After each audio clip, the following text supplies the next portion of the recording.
Le respect. Le respect est très important. On ne peut rien avoir sans avoir le respect préalablement. Avant de recevoir quelconque cadeau, il faut que le cadeau vienne avec un degré de respect. S'il n'y a pas de respect associé à un cadeau, le cadeau ne devient que philanthropie. Si le cadeau qu'on vous donne ne vient pas avec un niveau de respect, on vous traite de mendiant, c'est simple, sans que vous le demandiez.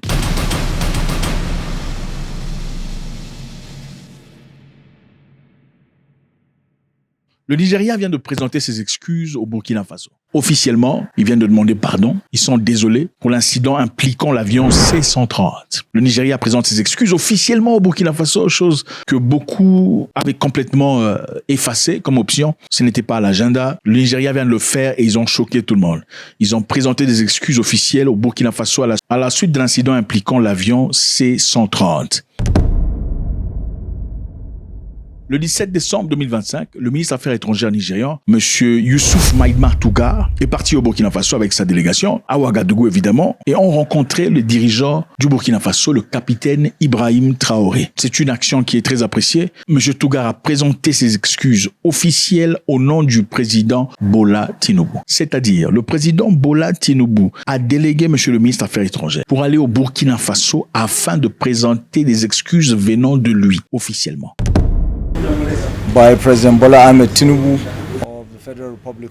Tout d'abord, je conduis une délégation envoyée par le président Bola Ahmed Tinubu, président de la République fédérale du Nigeria, afin de livrer un message au président Ibrahim Traoré. Un message de fraternité, un message de solidarité d'un pays africain à un autre. Nous avons discuté de plusieurs sujets en lien avec la sécurité de notre région, en l'occurrence la lutte contre le terrorisme, sur la manière dont nous devons lutter ensemble contre les fléaux. Nous avons aussi discuté sur des sujets relatifs à l'avion nigérien qui a opéré un atterrissage d'urgence au Burkina Faso après avoir subi une avarie. C'est déplorable qu'il y ait eu des irrégularités dans les documents, notamment sur les autorisations de survol de l'espace burkinabé. Cela est regrettable et nous nous excusons sur cet incident malheureux.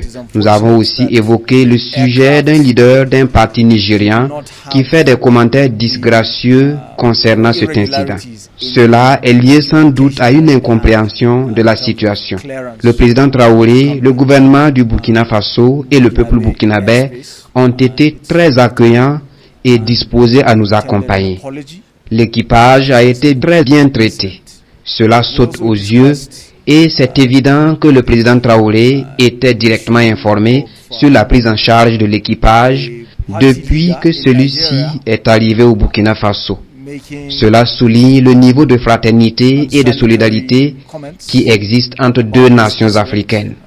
Bien sûr, nous avons évoqué aussi des points sur comment nous pouvons collaborer aussi bien avec d'autres pays de la région sur la lutte contre le terrorisme. Tougar a reconnu des irrégularités concernant les autorisations de survol, c'est-à-dire il a reconnu que l'avion était là de manière irrégulière. Il a aussi qualifié la situation de regrettable. Il s'est excusé pour l'incident malheureux. Je répète, qu'est-ce qu'il a dit? Le monsieur a dit reconnaître les irrégularités concernant l'autorisation du survol de l'avion sur l'espace aérien burkinabé. De regrettable et s'est excusé pour l'incident malheureux. Le monsieur a évidemment salué aussi encore une fois la manière dont le Burkina Faso a traité l'équipage et a insisté sur la fraternité entre les deux pays.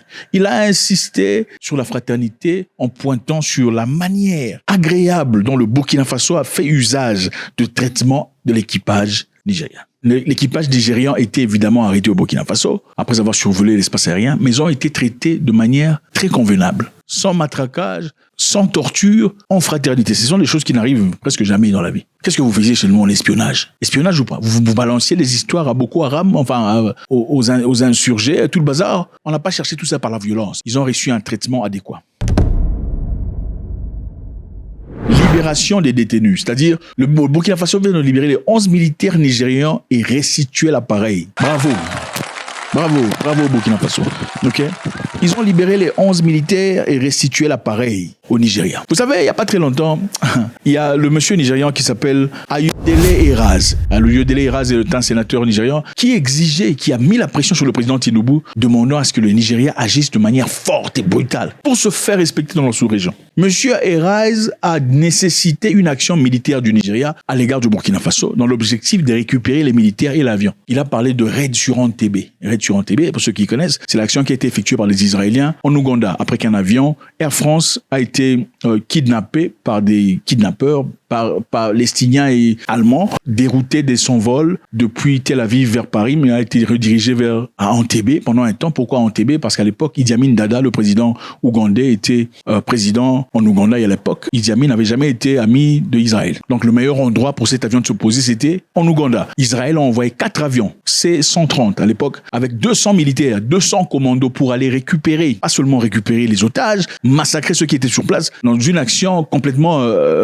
incroyable et sordide. Monsieur Eraz du Nigeria suggérait que le Nigeria actionne quelque chose de très similaire au Burkina Faso. Je suis premièrement très heureux de voir que le leadership nigérian ait pris une très bonne décision. Une décision sage. Aller s'excuser et trouver la solution à l'amiable. Parce que chaque difficulté ne se résout pas à travers la force. Il y a aussi ce monsieur ici qui parlait. Eh bien, je vais parler de mes réflexions sur les implications de la rétention du personnel de l'armée de l'air nigériane au Burkina Faso, en me basant sur ce qui s'est passé jusqu'à présent. Et puis, comme vous le savez bien, toute cette affaire est aussi simple qu'elle en a l'air, mais on la rend tellement compliquée, même si ce n'est pas aussi difficile que les gens le pensent.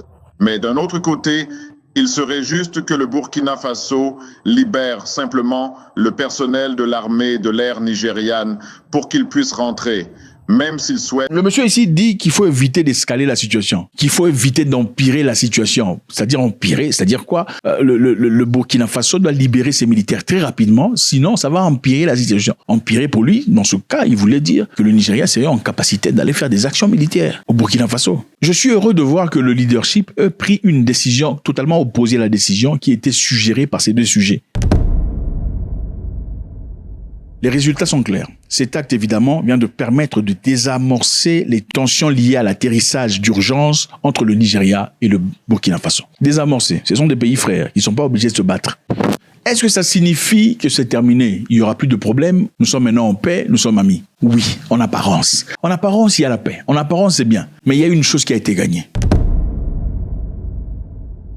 Le respect a été gagné par le Burkina Faso. Le Burkina Faso vient de gagner le respect. Comment? Parce que rendez-vous compte, on a arrêté ces gens depuis quelque temps. Déjà, ok? Ils n'ont pas été libérés. Le Nigeria a fait tout ce que le Nigeria pouvait faire. Les gens ont fait du bruit. Certains ont suggéré des actions militaires, espérant intimider le Burkina Faso. Mais le Burkina Faso n'a pas bougé. Si le Burkina Faso avait peur du Nigeria, qui est un pays qui regorge plus de 230 millions d'habitants, c'est une raison d'avoir peur, évidemment. Si le Burkina Faso avait peur, ils auraient immédiatement profité de l'occasion, quand on commençait à dire qu'on est en train de considérer des actions militaires, de libérer ces gens pour dire, écoutez, en fin de compte, vous pouvez repartir. On a fait ce qu'on avait voulu faire. C'est bon, vous pouvez partir. Le Burkina Faso n'a pas fait ça.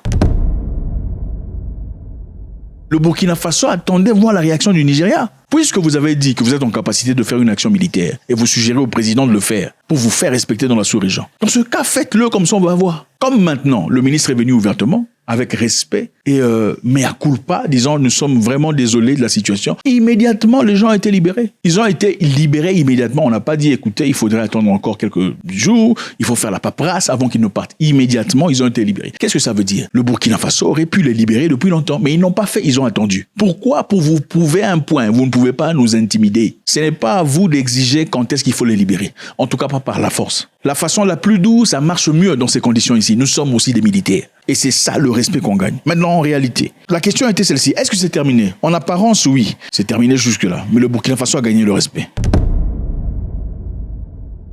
Mais en réalité, non, ce n'est pas fini. Ce n'est pas parce qu'une personne s'est excusée disant « Écoute, c'est vrai, je m'excuse, c'est moi qui ai pris ton stylo. » Après que la caméra de surveillance est révélée ouvertement, regardez, on l'a vu dans la caméra. C'était toi qui as pris le stylo. Ah, je suis désolé, j'avais oublié, n'est-ce pas? Ce n'est pas parce qu'une personne s'excuse, parce qu'il y a des preuves qu'elle ne refera plus jamais. Dans ce cas ici du Nigeria, il y a des preuves. Les preuves sont évidentes. Le Nigeria avait prétexté que son avion quittait Lagos, regardez sur la carte, pour Lisbonne. Regardez sur la carte. Regardez la distance entre Lagos et Lisbonne. Cet avion partait à Lisbonne, d'après le Nigeria. Mais en réalité, l'avion a été forcé d'atterrir au Burkina Faso, à Bobo-Dioulasso. Regardez la distance entre Bobo-Dioulasso et Lagos. L'avion qui part pour Lisbonne, pourquoi ce n'est pas passé à travers le Cameroun? Sachant que, évidemment, le Burkina Faso, le Mali et le Niger ne sont pas tout à fait tolérés par la CEDEAO. Il fallait passer par le Cameroun, ensuite le Tchad et partir à Lisbonne. Ou pas encore peut-être passer par le Bénin, ensuite le Togo, le Ghana, la Côte d'Ivoire et ensuite passer de l'autre côté. Si c'était impératif de passer à travers le Burkina Faso, alors dans ce cas, il fallait gentiment dire, écoutez, monsieur Burkina Faso, c'est vrai que nous ne sommes pas en bon terme, mais pour l'instant, on veut passer notre avion qui part vers Lisbonne. Ce n'était pas fait. Comment l'avion s'est retrouvé là? Il y avait quelque chose qui se faisait.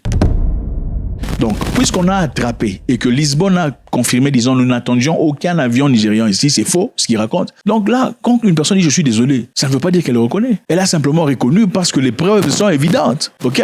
Il n'a pas reconnu parce que voilà, je reconnais. Non, c'est parce qu'on a démontré que tu es dans le faux. Est-ce qu'il faut maintenant baisser ses gardes? Absolument pas. Le Nigeria se serait-il excusé s'il avait la capacité d'écraser le Burkina Faso comme ils ont écrasé les insurgés au Bénin? Est-ce que le Nigeria aurait envoyé son émissaire pour aller s'excuser ouvertement s'ils étaient capables d'écraser le Burkina Faso comme ils ont écrasé les insurgés au Bénin il y a quelques jours? Qu'est-ce que vous en pensez? Avec la capacité dont le Nigeria a. S'ils étaient encore... Écoutez, ils sont partis au Bénin sous quel prétexte? C'était simple. Nous voulons préserver la démocratie, n'est-ce pas? Est-ce que le président Ibrahim Traoré a été démocratiquement élu? Absolument pas. Il n'a pas été démocratiquement élu. C'est-à-dire, dans la même rhétorique, le président Tinubu, comme il a dit vouloir préserver la démocratie au Bénin, il peut faire usage de la même ligne de réflexion en disant « je suis parti au Burkina Faso après qu'ils ont gardé notre avion de force, aller récupérer ou réimposer la démocratie parce que ceux qui dirigent ne sont pas démocrates ». Pourquoi ils n'ont pas fait ça? C'est parce qu'ils sont conscients que sur le plan logistique et sur le plan physique, ce serait complètement suicidaire. Faites-moi savoir ce que vous en pensez, c'est toujours avec beaucoup de plaisir. God bless.